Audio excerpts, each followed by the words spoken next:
That hospital's so filthy. They have mice in there now. Yeah, don't we, you guys? Huh? Don't we have a mouse in there? You're damn right we had a mouse in there.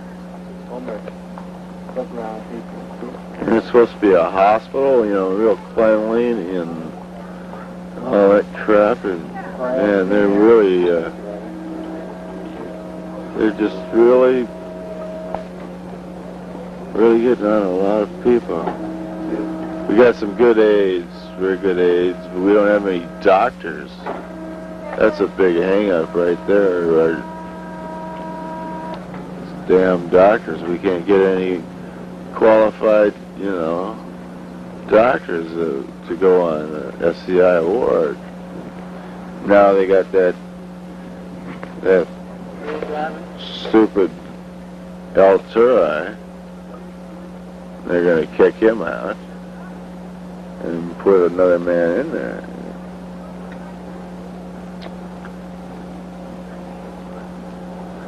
So, I don't know what's going to happen. Just come from surgery, and he'll come up and walk up and tell you, you ready for a discharge. Then the nurse has to tell him the man just went to surgery. He did that twice on me. When I got this leg cut off, and when I got my leg, this one, we broke. All he's interested in being the best doctor around here, getting you kicked out. Who are you? Are you a veteran? What are you doing in this hospital? I've been asked this. I've been asked by workers in the hospital if I was a veteran. And I said, well, what am I doing in here in the first place if I'm not a veteran? You want to talk about insensitivity? When I was in the hospital, I looked around and I saw a lot. And I'm paralyzed from the neck down. I can't use my arms or hands very well. Can't use my hands at all. Can barely use my arms. And I saw people around me who were paras, who could use the arms and hands, who were getting the best of care, were getting all the attention, yet the guys that couldn't do nothing for themselves were ignored and left laying in their beds and refused water. I was refused to watch. I couldn't watch my television one day. They put me back in bed, and I asked an aide, I said, why don't you turn my TV on for me? And she says, no, I haven't got time, and walked away. But what do you think leads to that kind of thing? What do I think leads to it? I think what leads to it is underpaid, understaffed, too many patients and not enough workers. And they usually had about 4 or 5 people that held me into that lift, but they didn't on this particular day. And as a result of their carelessness and improper training and ignorance on handling spinal cord injuries, they dropped me on the floor. And then they left. I was laying there and I was in pain. And I told them to put me back in bed, so they put me back in bed, and I said I wanted to see a doctor immediately. They waited for 5 hours before they sent the doctor in to examine me, and after he came in, he said there was nothing wrong with me, and he left. After this, I refused to get out of bed, and yet they made me get out of bed. They still wanted to put me on the same lift that they dropped me with. So I told them that they'd better watch me and that they'd better hold me and do it right. So they lifted me out of bed and they put me in the chair, yet I still had problems from them dropping me on the floor. I had problems with my neck, with my back, my shoulders. As far as the food now, the patients are being fed, our employees in dietetic service do not even want to serve it to them. And I personally wouldn't give it to my dog. It's really hard for me to in my head to get to the source of problems like these. I think that a reason why an aide might do this is because of her job and because of just simple oppression. And I mean oppression from all the way from the government all the way down to doctors and nurses and people, administrative officers who are in the hospital, who come down on these people that are working there. They don't get paid enough. They don't get enough of anything. When you have one aide, 110-pound aide, working with 4, 5, 6, 7, I've seen as many as 8 people on a ward, they can't handle it. They just cannot handle it. They're oppressed from the word go. They can't handle that kind of a job. When they're around 8 guys that are paralyzed and they put 110-pound aide to work with those eight guys, she can become pretty drastic in some of her actions. The formal stage, the hearing, then the review by VA Central Office, then to the Civil Service Commission, then to the Bureau of Appeals and Review of the Commission, then to the commissioners, and then, and only then, can you go into court. Well, by that time, the employee is either so disgusted that he's either going to quit or he's going to say, the heck with it, and fit in that mold, and you lose maybe a good, creative, productive employee. You can take the behavior modification programs that are going on inside the prisons now, and that political activists are beginning to be put through, political prisons and stuff in this country that is trying to change them, bend them back to fit society. To take these aberrant personalities, and Thorazine them out and bend their will and weaken them and give them all kinds of like operant conditioning, like electric shocks when it's bad and a little candy when it's good, so that they begin to see, that they shouldn't be rebelling against society. They should be participating and trying to get in on the goodies. That kind of program is going on. They don't seem to be able to do anything with my problem. They have me on a token economy system that makes me, Alvin Strunk, feel like a 5-year-old kid because I have to stand bed check and grooming in the morning and have my fingernails examined and make sure my shoes are tied correctly and all that kind of thing. But the program that they have available for the program that I'm involved in at this VA hospital has no whatsoever what you would call direction of getting some kind of problem taken care of through a doctor. The doctor talks to you, but he doesn't show you any direction or any kind of a way you can relieve your problem through education that the doctor is supposed to have about problems that people like me have in life, and I just go on day to day, day after day, the same thing goes on. And you have to have a certain amount of tokens in order to buy a privilege card to be able to work each day or to get out behind locked doors that they have you locked up in at night and during the day. If you don't have these tokens to buy your privilege card to go to work, then you sit behind locked doors all day, and you have to have these tokens in order to buy things like a sandwich or a milk at night or time in a quiet room or and 250 tokens at the end of the week to have a weekend pass, and the system is set up to try to make you think before you make moves, but the moves that you make, there are so many people that you have to go through in order to get to the position to make the move that it gets all felled up along the road and it's hard to get everything accomplished. After smoking tons of marijuana and excessively using alcohol, while I was working at the company, my mind was just about ready to be blown, So I came out here. When I came out here, I didn't have very much money. I just cashed my last check from Chrysler. And I checked into the VA hospital here in Westwood. Of course, the first thing that's done when you enter the VA is you're prescribed some kind of medication. And it's not necessarily a factor whether you need the medication or not. It's a VA policy that if you're a patient in a veterans hospital, you have to be prescribed some kind of a medication. And their logic for this is because it's a hospital. So, to me, like, I see the hospital as a big crash pad and all these people walking around in a stupor. And what you do is you eat and sleep. And on my ward, it's an open ward.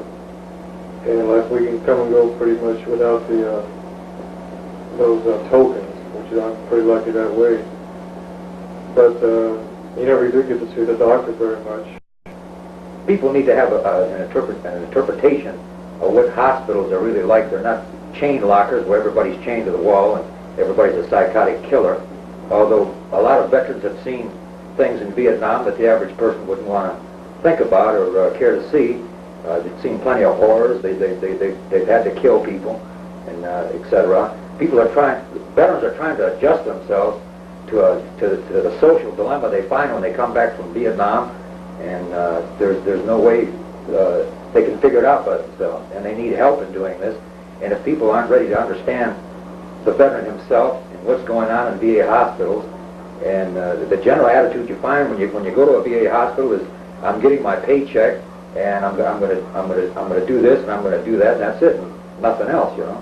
What's that? How do you do that? Well, that's against the doctor's advice. You're saying that the doctor won't discharge you then? Yeah. I'd rather be out on the street spare changing right now because I have no money than living in that hospital. I told him that. Why? But at times it fluctuates, you know. Could you say why? Why do you think you'd be better on the street than you would in the hospital? Because for one thing, I'm not as sick as I think I am. And being in that environment where I am, I'm just getting really uptight. You know, it's people walking around the halls, jumping at each other, laughing and stealing, and they don't do anything about it, you know. Or else they put you on narcosis. Get yourself on medication where you sleep for days on end.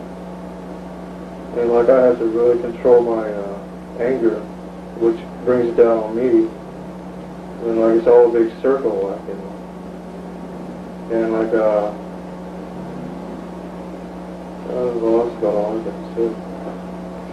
on. Well, I started doing surveys at the VA hospital, chiefly on attitudes and stuff, and started reading a lot. Started finding out statistics like, according to the Federal Prison Authority, that 30% of the prison population now is Vietnam veterans. You know, the divorce rate is higher than normal. The suicide rate is at least 4 times higher than it is for non-veterans in the same age group. And this started to really, you know, amaze me that the problem was this significant and you weren't hearing about it. And there's just very few doctors and professional people really interested in the problem. In midday time, somehow, Don managed to escape not only the person whose only job was to watch him, but to get through 2 locked doors and out of the building, out of the grounds, and he disappeared. Well, 5 days later, my friend and myself were playing tennis behind the women's ward, which is a very wooded area. We hit a tennis ball up there, and as it turned out, we discovered Don's body. Don had hung himself with his fatigue pants. He'd been dead for 5 days. It was quite traumatic for us. We reported this to the authorities at the VA. They took care of all that they had to take care of, pronouncing him dead, and I helped put him into the ambulance on the stretcher and everything. Went back to the ward with my friend Larry, and we were offered sparing shots. This is a major tranquilizer, and it almost immediately puts you to sleep once it takes effect. We both denied the shot. We said we refused it. And I walked into my room, and I was thinking how futile it was, that Donald needed help. It was there. It was evident. It was manifested in the forms of the casts on it, covering his arms, his wrists. And I said, I need help too. Is this what's going to happen to all of us? First of all, like 80% of the veterans I interviewed were against the war they fought in. And usually I did 3 different studies, and 2 of the studies, half the people I interviewed were paraplegics.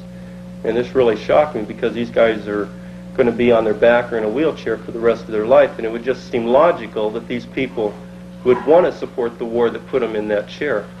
But they don't, and they're really bitter, and they're alienated, and they don't trust the system. And another thing I should bring up, I guess, is that most Vietnam veterans don't go to the VA. And they don't trust it. It's another part of the government that sold them the dream to go to Vietnam and come out and get all these benefits.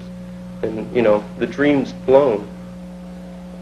The doctors gave us no help other than this Lithuanian doctor, Dr. Justine Zagulis, in which she told us that Larry and I should get a haircut, get a white shirt, and go to the Salvation Army, and in there we'd find the true road to understanding peace and harmony with society, and we'd have a very productive life.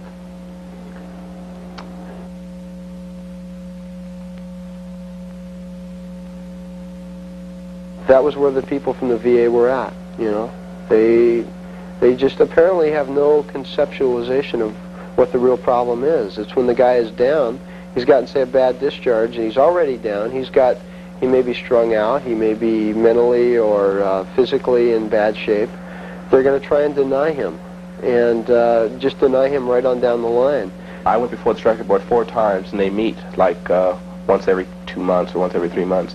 And every time I would go before the Strike Board, my record would be reviewed, and they would make a notation that I hadn't taken a hospital corpsman field test. And I wondered what the hospital corpsman field test was, and the officers explained to me that what it was all about. And I wrote to BUPERS, Bureau of Personnel, to find out about it, and BUPERS sends back that there's no such test, never has been. And after confronting the officers with this several times, then I found myself being written up for petty crimes, petty offenses. Finally, after about 9 or 10 of these petty offenses, the executive officer explained to me that people were out to get me because of my attitude and because of my outlook.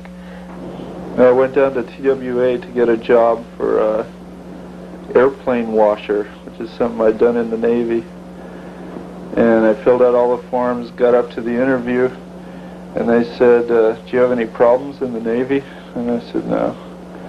And, but I had put down, that I got a general discharge, and that was it. I mean, that was the only thing. I'd washed airplanes in the Navy and all that. I knew it's no big deal. I mean, it was like washing a big car. And so after that I went, I couldn't get a job washing airplanes for TWA, and because of my general discharge, I'm sure that was it. There was nothing else. Jobs that you applied for? No, after that I just went out and sold drugs, and that was it. I didn't try anything else. But even though you have an honorable discharge, you may have a little number up there that on your discharge that designates some type of behavior that you had in the service, such as apathetic, lazy, obese. It could be anything. There's something like 300 spin numbers, maybe more, that have just been discovered. Now, the Congress has enacted a law that spin numbers can no longer be used for people coming out of the service, right? But that doesn't apply to all of the people who've had the millions of veterans who've had spin numbers on their applications prior to this, because the corporations, the businessmen, the employers still have their list of spin numbers and can still deal with people up to this point who have, spin numbers on their DD-214s. They can still categorize them even though it's against the law. The bad conduct discharges, the administrative discharges, and all those other bad paper discharges that the Armed Forces puts out, the blacks have a disproportionate number of them. In the Air Force, it's a 3-to-1 ratio, and in the Army, it's 2-to-1, which is, because of the Army's size and because of the number of people in the Army, it really makes up for most of the unemployment in the black, basically black areas. Unbeknown to most people, there's only one upgrading board in the United States that sits in Washington, D.C. So that the people with all these hundreds of thousands of discharges all have to go through this one board. Well, now, really, that board can't deal with all of those people. So they don't educate people to how they can go about getting their discharges upgraded. They don't tell them that there's an appeal system and stuff. They just put them out in the street with it, and they have to live with it unless somebody educates them that there's something that can be done. Now, our project is an attempt to educate people that something can be done.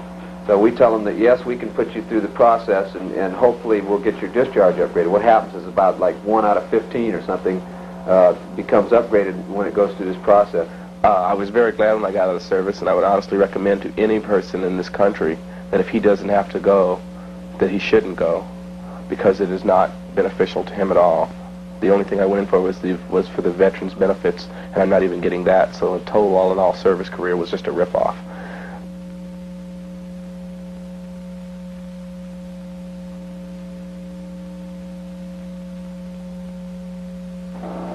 And a Vietnam veteran, when he comes back home, is still at war. He's at war protecting territory against other gangs, against people coming in and threatening him, against a landlord, against these shysters that come around and try and sell him something, $1 down and $1 for the rest of your life on 1,000% interest. Those are the things you got to give them pride back in, and those are the things that it's a war to them. Like 2 members of the SLA, were Vietnam veterans. But I can dig where they're coming from, you know, because they just got tired. They came home, they were against the war, they tried to do something. They probably got banged over the head a couple of times. They said, well, screw it. You know, I'll pick up the gun again. I mean, the Army taught me how to kill, you know, didn't teach me a trade, put me out on the street with no readjustment training or anything else. And some of the kind of things that I participated in as a combat engineer was in the nature of coming into villages and finding people down in caves and stuff, and they wouldn't come out of those caves, and then the interpreters couldn't get them to come out because they'd heard all these stories about how horrible the U.S. forces were and stuff, you know. And so, like, we'd blow the people up inside the caves. We wouldn't know whether they were the enemy, whether they were families and things of this nature. Well, that was one of my jobs. Another thing that came down was we would take plastic explosives and we'd take C-ration cookies and we'd break the C-ration cookies in half, and then we'd take the cream off and put plastic explosives in there and then feed them to the kids. And, you know, like, depending on what their system could deal with, they would either die or just get terribly sick.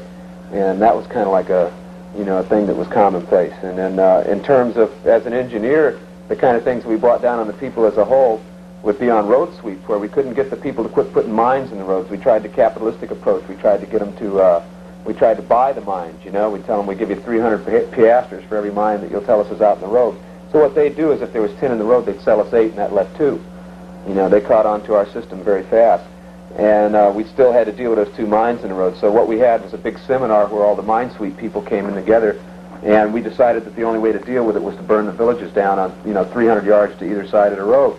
And that would keep people off of the roads at night. And so that program was enacted.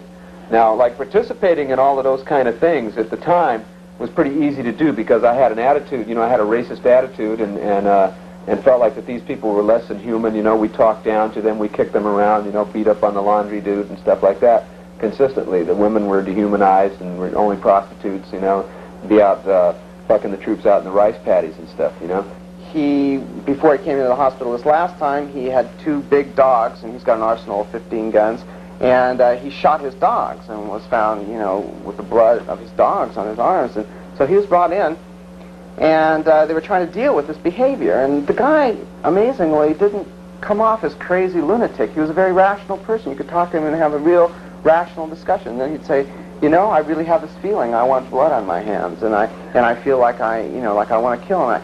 And I go into these violent outbursts, like was evidenced up in the ward. He would black out and boom, and he knocked windows out of the ward. And nothing like violent behavior is tolerated in a psychiatric hospital, VA included. And so because of this violent behavior, he was discharged. Now, what's the solution for this guy? Well, let's get him to work. So I was supposed to find him a job. And we're driving down the street to a job interview to get this guy in a punch press for $2.25 an hour. And we're walking past 2 kids, and he says to the kids, and he says to me, he says, see those 2 kids, 2 cute kids on their way to school? And he says, I just as well see those kids dead as alive. They could fall over dead right now, and it wouldn't even faze me. He said, in fact, I kind of feel that the way I'm going to go is I'm going to take my arsenal and put myself up somewhere, and I'm going to take as many people as I can with me, and that's the way I'm going to die. I said, I'll take 15 or 20 cops with me, because that's the way I'm going to go. And I was, I'm not too familiar with the field, but that was pretty heavy for me to take, listening to this guy. Well, the fact that I suddenly, like the first time when I was over there, I didn't think about what was happening to the people there, what my participation in the oppression of the people was. I didn't have any concept of it, but I did. As we became more unable to deal with the North Vietnamese army, then the more we transferred that on to the people, and the more afraid we became, the more strongly we reacted to what the people were doing. People come back and they really get into the system, into the institutions of the system. Like the Los Angeles Police Department is 40% Vietnam-era veterans. And a lot of those guys, if you ask them what they dug about the police department, they say, well, it's just like going out, when I go down in Watts on patrol, or East L.A., on patrol, that it's just like going on patrol in Vietnam. First of all, we're trying to define post-Vietnam syndrome, and our first mistake was that we were thinking of it in terms of like, wow, we're sick, and that was the main mistake, because it's not a sickness, it's a hard fact reality that the readjustment from the Vietnam War into this society, the alienation that goes with it, is just too overwhelming. And that causes the suicide rates. There's no sufficient treatment for the Vietnam veteran. You know, he's just freaked out. He may wake up. There's a guy serving a life term in Milwaukee, woke up, had a nightmare. His wife tried to wake him up. He killed her. He's now in prison for life. And I'm sure I work in a psychiatric hospital now with veterans. And there's a lot of guys that come through there that have these same experiences, but they're a little more fortunate in that at least they're in the hospital and not in jail. And there hasn't been, that I'm aware of, any hardcore studies going into finding out or getting these people out of jail. As the VA, do you think dealt effectively with the psychological problems in the returning vet? Did your survey show that they were dealing effectively with it? Well, survey wasn't so much interested in whether the VA was dealing with it, but of course they're not, because the main problem that the VA is confronted with is that they acknowledge post-Vietnam syndrome and the problems of readjustment. It becomes an economical and political matter, because one, the war is another thing against the war, and two, they're going to have to start paying some disability for the guy that just can't find a job, you know, because he doesn't feel secure enough to go in a job, or he doesn't trust people enough, you know. All these problems. The VA acknowledges that 20% of Vietnam veterans have severe readjustment problems. I don't think PVS is a case, and I don't think it's a... I think even though it's called a syndrome, it's been changed to post-Vietnam struggle, you know, from post-Vietnam syndrome. You know, like, because people get afraid of those things. I mean, it's not something wrong with anybody, you know. What it is a manifestation that there's something wrong with the society that those people belong to. And I think I have PBS in all kinds of ways, because I still have dreams at night and wake up and I still feel bad towards a lot of brothers. When I was over Vietnam, I was looking at people and dehumanizing them, and I didn't think that was the right way to be, you know. And now when I'm coming back, I don't think that kind of dehumanization that the society puts on other people, you know, is the way to act. Because, you know, I had to go kill people, you know. That's what I had to do, you know. So, like, you know, I'm trying to say, well, I shouldn't be that way. At the same time, the society made me that way. So, like, you know, how do you know, like, this is what we're dealing with PVS, and we all, you know, and people here are saying it's institutional. And, you know, I agree with that. And you create, you know, people create institutions and people change them, you know. And, like, if it comes down to it, enough people want to change it, you know, and it causes revolution, then, you know, that's right on.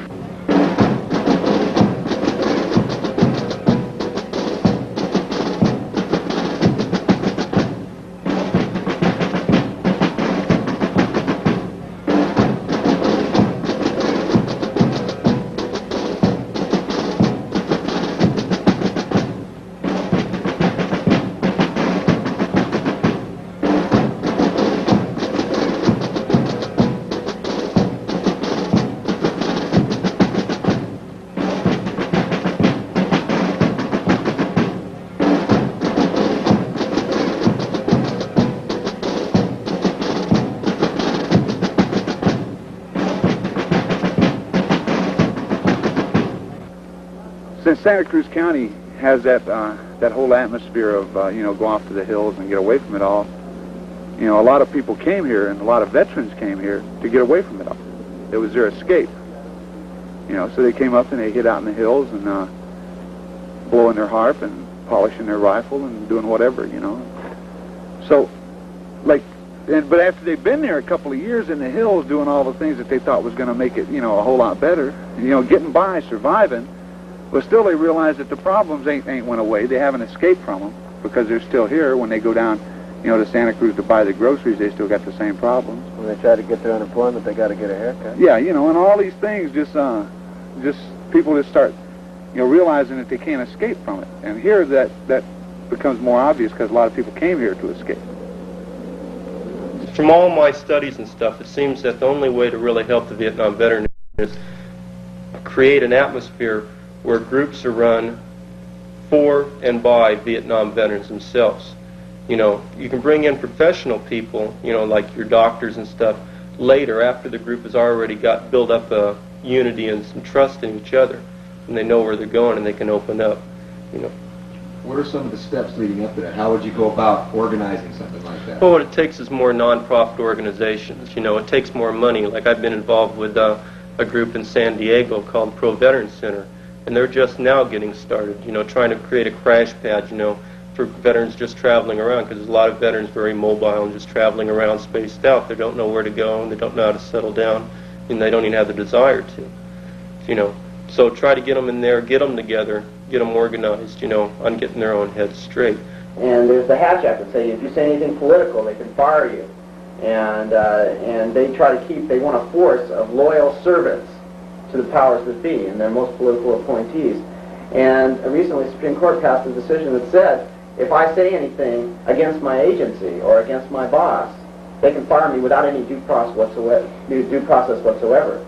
And so effectively what I'm doing is I'm trying to state how I feel. If this gets shown to anybody, that's my job. And I don't, you know, I guess I have to take that risk. Maybe it doesn't, maybe the guys I'm working with, I don't want to sound like a martyr, but the guys I'm working, saying what I feel means more to me than keeping any job for any length of time. And I'll just work to get out, do what I can for the guys and get out my message, you know, what I feel is the problem, to as many people as possible. And if they fire me next month, then that's, I guess that's what you need. Now, in terms of PVS, how do you do that? You try to show that person that what he has is not a sickness, is not a disease, he's not the result of a psychotic experience, you know, that has now got him out and made him an aberrant personality in society. That it's simply what he's suffering from. That alienation is a result of a bunch of contradictions. So you have the contradictions categorized, and you run out and you sit down and you tell that person that. I mean, you know, like in concrete organizing, you don't sit down and say, here are the contradictions, here they are, and that person accept them. But you start dealing with them. You know, like you go to the VA, you know, which is where the veteran is supposed to lean. This is the bureaucratic protector of all veterans. Okay. You go to the VA and you say, hey, we got a lot of veterans out here that can't deal with their existence, man. They can't do anything about their existence. And the VA says, far, send them on in. You know, we'll drop some Thorazine on them, you know what I mean? Or we'll send them up to the psychiatrist. Or, you know, we'll give them a mental disability check, which further puts them down, you know, because now they're categorized in mental case, you know. And so they're alienated from their society through another institution. Like they make them wait in lines to get through, which is the same experience that they had in Vietnam, you know. And they get further and further alienated. So you jump on that and you say, can't you see that what you're involved in, you know, is a process of alienation, that it is not something that you as an individual are suffering because you are just yourself, but because you have been put through a certain process, okay, to arrive where you're at. Now, we're telling you that this exact same thing that's happened to you happens to women. It happens to blacks. You know, it's going on at Wounded Knee, you know, by taking concrete examples of oppression and stuff, and you relate that to that veteran's oppression. You say, now you can do something about it, you know. The VA hasn't helped you. You know, the VA isn't going to help you unless they do a couple of reforms. So you have to help yourself. But you're not big enough to overcome the system by yourself. There's only one way to overcome the system that's oppressing you, and that's to join with others that have a common oppression, you know. And all of you at one time, you know, tackle that motherfucker. That's what, you know, that's how we go about organizing, you know. But the problem is that one of the biggest manifestations of PVS is of distrust of institutions and organizations. So, like, the veteran has a mistrust of anybody that's coming down the road to organizing because he's already been used. And he doesn't want to get used by a political idea, you know. He doesn't want to get used by some commie organization that's coming down the road that's just going to, you know, stretch him out even further and use him in a couple of demos and then throw him away, you know. He wants a common bond with people, you know, to recognize his oppression and to struggle against that thing in a collective fashion. And you have to be willing to do that. And you got to do it just like George does down here in Santa Cruz, man. You got to get down there and hustle to get the guy his food stamps and his unemployment. And, you know, and if he's having problems around educational things, you don't attack the VA and say, okay, we want more benefits and we're all very angry, and then they give you a 10% increase because the cost of living is going up like faster than your 10% increase ever thought about. You tell that person that the way you deal with that is to tackle the thing that brought you to where you're at right now, you know, and shake it by its very roots, you know, and get some real social change so that never again do people get, you know, isolated from society like you are now. That's what PVS, you know, post-Vietnam struggle is about, you know. It's getting out there and saying, you know, we all got manifestations of this thing and they are a result of, i.e., imperialism.